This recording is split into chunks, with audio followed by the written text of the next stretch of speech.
DreamHost and why it's my favorite host, and mentioned the Darwin Streaming Server part of it. I saw a lot of traffic to my site from that off the keywords Darwin Streaming Server Setup and DreamHost. So I thought I'd just go over it really quick. I remember when I was first trying to figure it out, it was a little daunting, it seemed a little confusing, but it's really not bad once you figure it out. So let's get started into it quick. We're going to try to keep this short for the first time. I logged into my panel here on DreamHost, and this is the standard welcome screen. Underneath goodies, you will see something called media streaming. This is where you go to initially set it up. Now, I already have my streaming set up, so right here you see my information. But if you didn't, you just click Add New QuickTime Service, and it would ask you, there'd be a little text box. Well, let's just do it. There's a little text box here that asks what you want your subdomain to be, and then if you have additional subdomains, you can set it up there. So I could set up something like streaming.sandbox.danstever.com. But let's just go back here. And here in the top, as it says, it's the file location on the server, and underneath is a QuickTime URL. So this is what you need to provide to someone to view a stream, to view a live stream or a movie that's been hinted. Also, what you can do with this is put a link on your website, create a standard hyperlink, watch streaming movie here, watch the live feed here, etc. You get the idea. So, set it up in DreamHost on your panel, and then we need to get a program that will provide the stream.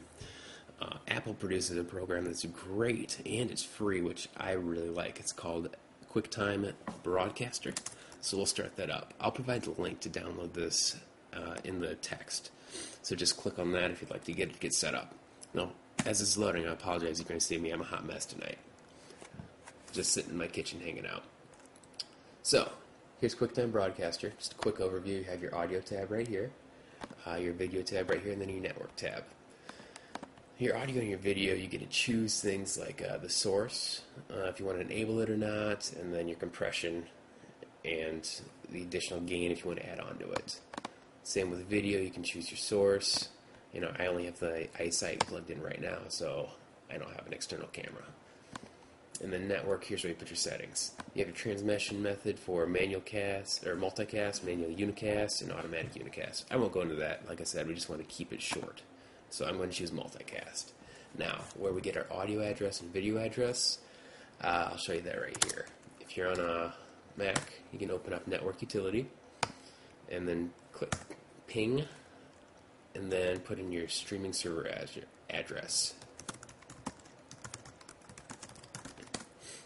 Alright, just let it hit once, and we get this right here. That's what we're looking for.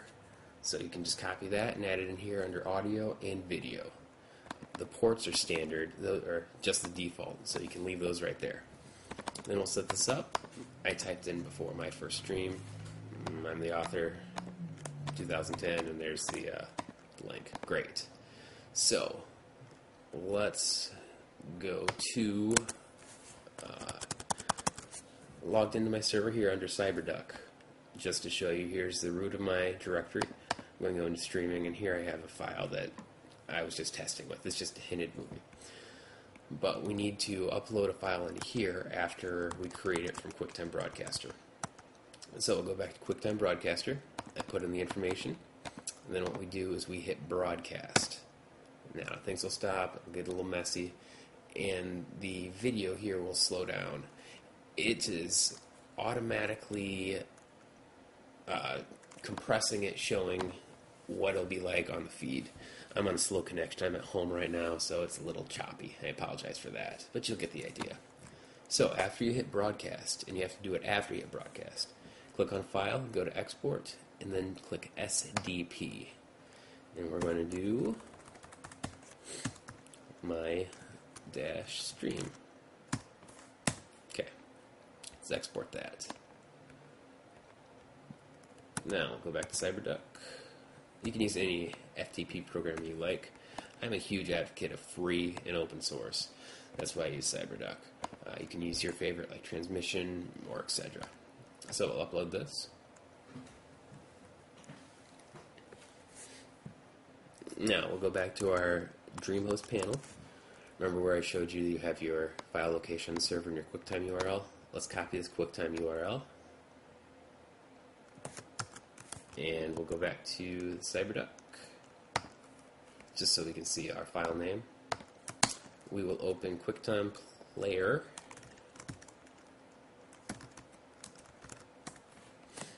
And then once that starts, we'll click on Open URL, paste in, oops, I didn't copy it.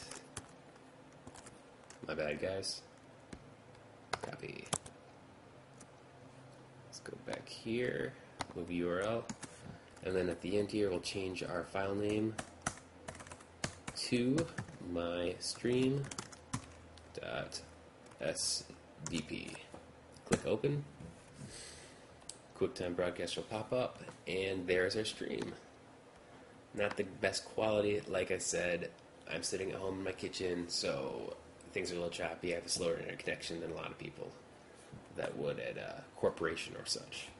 So, that's all there is to it.